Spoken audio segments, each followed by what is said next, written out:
Bismillahirrahmanirrahim. Assalamualaikum warahmatullahi wabarakatuh. Perkenalkan, nama saya Sukri. Saya mahasiswa ITB Ahmad Dahlan Jakarta. Saya akan mempresentasikan hasil dari kelompok kami, kelompok 5, dengan mata kuliah Manajemen Pembangunan Desa, yang berjudul Best Practice Manajemen Pembangunan Desa di Desa Mekarrahayu, Kecamatan Sumedang Selatan, Kabupaten Sumedang. Kenapa kami mengambil praktik baik atau good best practice di Desa Mekarrahayu? Karena di Desa Mekarrahayu ini tindakan atau program kreatif yang telah terbukti berhasil di desa ini dan sudah beberapa kali mendapatkan prestasi. Baik rekan-rekan, kawan-kawan mahasiswa yang berbahagia, sini saya akan memulai presentasinya dengan memperkenalkan yaitu profil desa di Desa Mekarrahayu ini. Bapak dosen yang saya hormati, untuk profil desa di Desa Mekarrahayu yang pertama yaitu luas wilayah 452,5 hektar, jumlah penduduknya 3.736 jiwa, 1.301 kepala keluarga. Terbentuk dari pemekaran Kelurahan Pasanggarahan tahun 2008. Untuk tanah sawah itu seluas 61.466 hektar. Tanah darat seluas 192.688 hektar. Tanah pengangonan 53.285 hektar. Tanah eks perkebunan PT Subur Setiadi 80 hektar. Tanah kehutanan 21.313 hektar. Perkuburan 1.460 hektar. Visi dan misi Desa Mekarrahayu. Di sini saya akan menjelaskan visi dan misinya di Desa Mekarrahayu ini, yaitu visi terciptanya tata kelola pemerintah desa yang baik dan bersih untuk mewujudkan Desa Mekarrahayu yang maju, aman, nyaman, tertib, dan agamis serta profesional. Misinya yaitu menata tata kelola pemerintahan yang baik, bersih, dan profesional.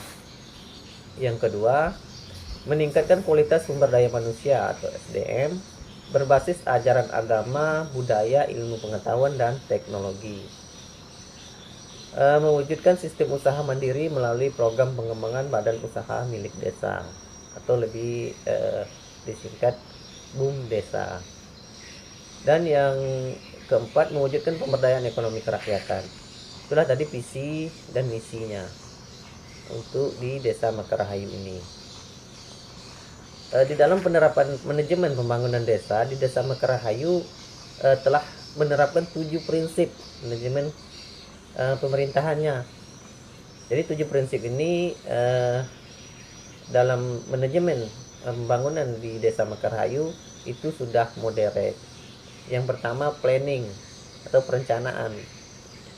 Menyusun dokumen perencanaan pembangunan desa seperti RPJM desa, RKP desa, sebagai panduan dalam pelaksanaan pembangunan di desanya.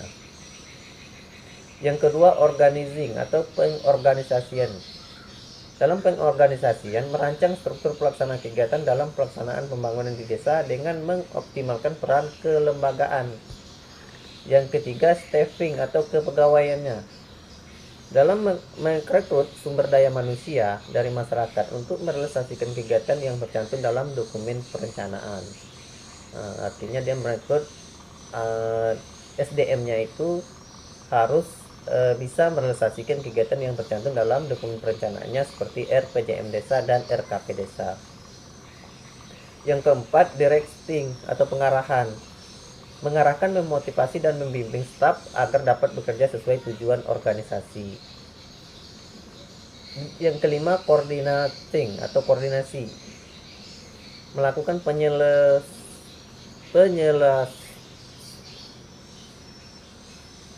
penyelesaian setiap kegiatan agar berjalan dengan efektif dan efisien. Itu selalu melakukan koordinasi dulu terlebih dahulu, terus melakukan penyelesaian setiap kegiatan-kegiatan yang sudah direncanakan agar berjalan dengan efektif dan efisien. dan berdampak bagi kesejahteraan masyarakat.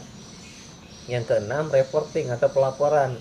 Jadi setiap pelaporan-pelaporan yang telah dibuat di Desa Mekarrahayu ini mencatat, melaporkan, dan menyebarkan informasi tentang pelaksanaan kegiatan kepada masyarakat, instansi, dan lembaga lainnya.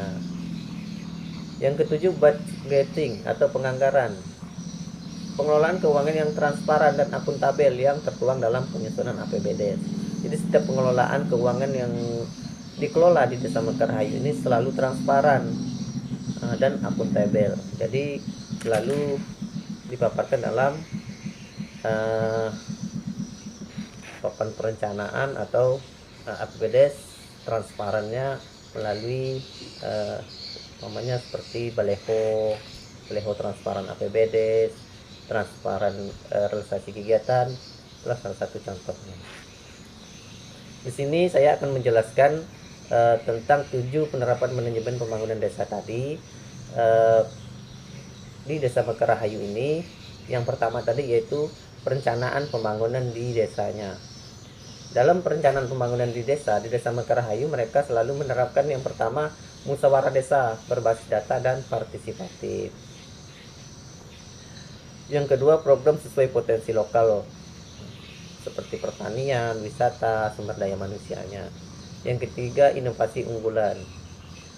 Yang keempat, desa wisata Puncak Rahayu. Nah, di desa ini sudah mempunyai wisata. Dari wisata tersebut mereka mendapatkan PADES juga. Yang kelima, yang disingkat dengan genting atau kepanjangan dari genting ini gerakan atasi stunting. Jadi dengan adanya gerakan atasi stunting ini, maka stunting di Desa Mekarrahayu alhamdulillah teratasi. Yang selanjutnya itu Seperayu atau pelayanan online desa. Mereka sudah melakukan di desanya pelayanan kepada masyarakat melalui online. Terus saya akan menjelaskan tentang pengorganisasian atau penguatan SDM dari 7 penerapan yang telah diterapkan oleh di Desa Mekarrahayu tadi. Terus yang kedua, pengorganisasian dan penguatan SDM. Mereka struktur kerja jelas dan efektif. Dari struktur yang telah dibuat, mereka kerjanya jelas dan efektif seperti BPD, LPM, BUMDes, dan PKK-nya. Mereka bekerja dengan jelas dan efektif. Artinya bertanggung jawab dengan jabatan yang telah mereka dapat dalam struktur-struktur yang telah dibuat. Terus tim inovasi desa atau gerakan yang disingkat dengan genting tadi atau gerakan atasi stunting. Terus Seperayu atau pelayanan online desa. Terus yang selanjutnya wisata. Dan yang ketiga, pelatihan aparatur dan pemberdayaan masyarakat. Mereka selalu melaksanakan kegiatan pelatihan kepada aparatur desanya, dan pemberdayaan masyarakat supaya mereka bisa lebih ditingkatkan kinerjanya, karena peningkatan kapasitas itu sangat penting supaya bisa mereka bekerja sesuai tugas pokok dan fungsinya, bekerja dengan baik. SDM-nya berbasis agama, budaya, imtek. Terus yang ketiga tadi kan yang pertama perencanaan pembangunan desa, yang kedua pengorganisasian, yang ketiga yaitu kepemimpinan dan koordinasi yang efektif. Artinya kepala desanya memberikan arahan langsung. Setelah diberikan arahan kepada masyarakat, baik itu kepada pegawai kantornya, mereka selalu dievaluasi langsung oleh kepala desanya bagaimana kegiatan-kegiatan yang telah direncanakan berjalan tidak sesuai apa yang telah diharapkan. Terus yang kedua ya, kolaborasi antar lembaga dan mitra eksternal. Mereka selalu berkolaborasi, artinya kepemimpinan Bapak Kepala Desa ini selalu berkolaborasi antar lembaga dan mitra eksternal. Yang ketiga, sinergi lintas sektor. Ini salah satunya kesehatan sangat diperhatikan, pariwisata, juga sangat diperhatikan. Terus UMKM, usaha mikro, kecil dan menengah juga sangat diperhatikan supaya bisa meningkatkan ekonomi masyarakat. Yang keempat, budaya kerja. Mereka menerapkan budaya kerjanya melayani dengan hati, bekerja dengan integritas, artinya bertanggung jawab. Terus yang keempat yaitu reporting atau pelaporan.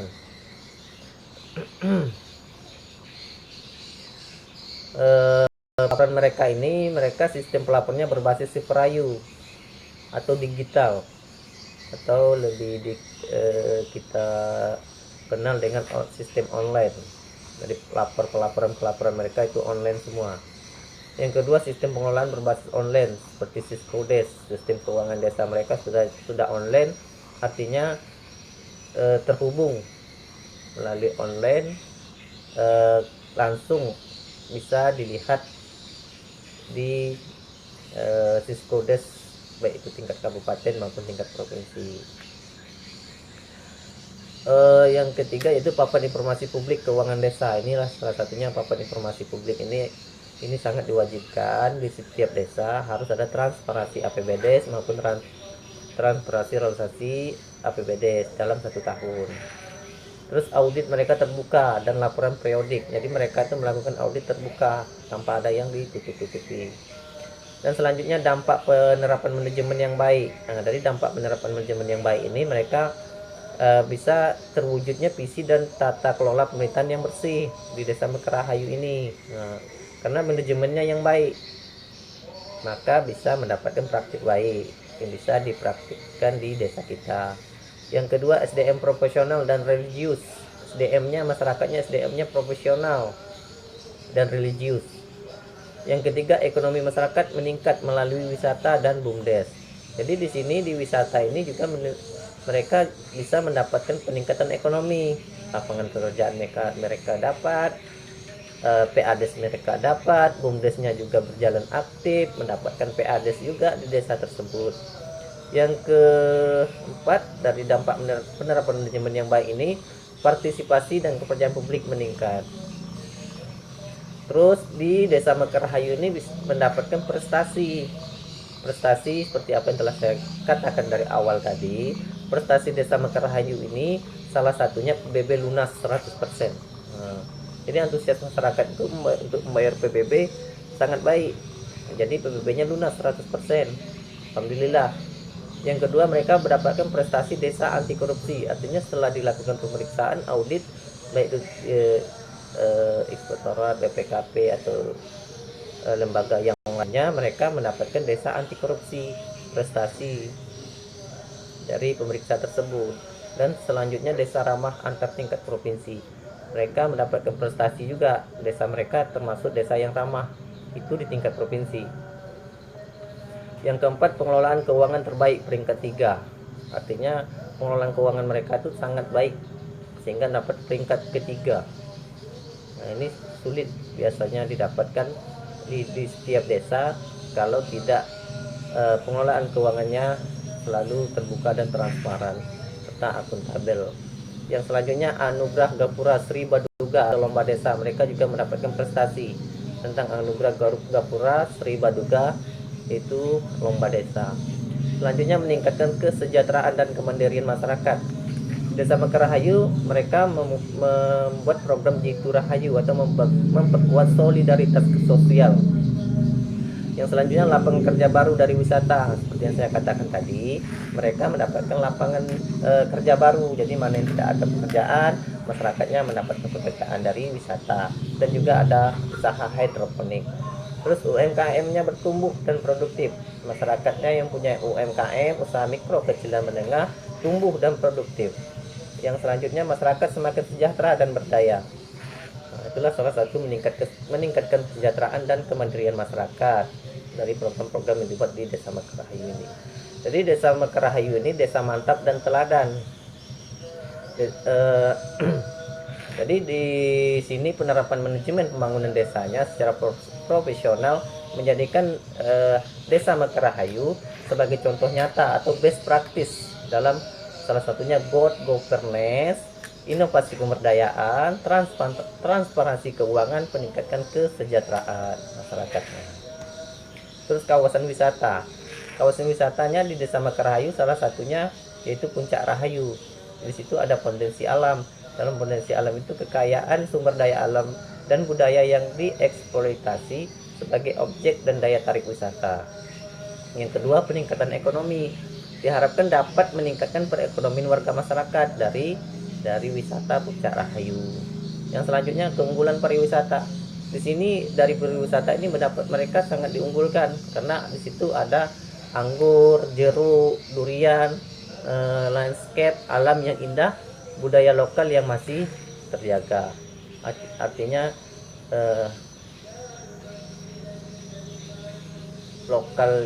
budaya lokal yang masih terjaga. Mereka tetap menerapkan budaya lokalnya di Desa Rahayu.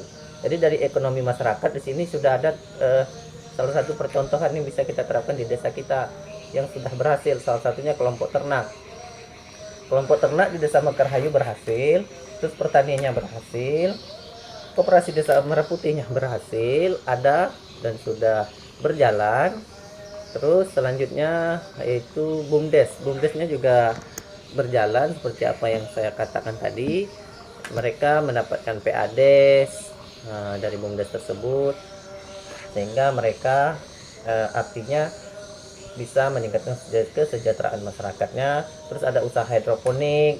Dari hidroponik ini juga mendapatkan pendapatan di Desa Mekarrahayu.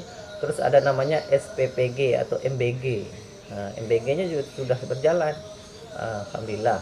Jadi mungkin itu saja yang dapat saya sampaikan kepada kawan-kawan mahasiswa yang saya hormati dan Bapak dosen yang sangat saya hormati. Jika dalam presentasi saya tadi terdapat kekurangan baik disengaja maupun tidak, itu bukan dari niat dari hati saya. Mungkin kesalahan-kesalahan yang saya sampaikan tadi tanpa saya sengaja. Jadi sebelumnya saya mohon untuk dimaafkan. Jadi jika di dalam presentasi tadi ada yang kurang pas atau mungkin ada yang masih ngambang, dipersilakan untuk melakukan pertanyaan kepada kawan-kawan mahasiswa. Mungkin hanya itu yang bisa saya sampaikan dalam presentasi ini. Lebih dan kurang saya mohon maaf. Wabillahi taufiq wal hidayah. Wassalamualaikum warahmatullahi wabarakatuh.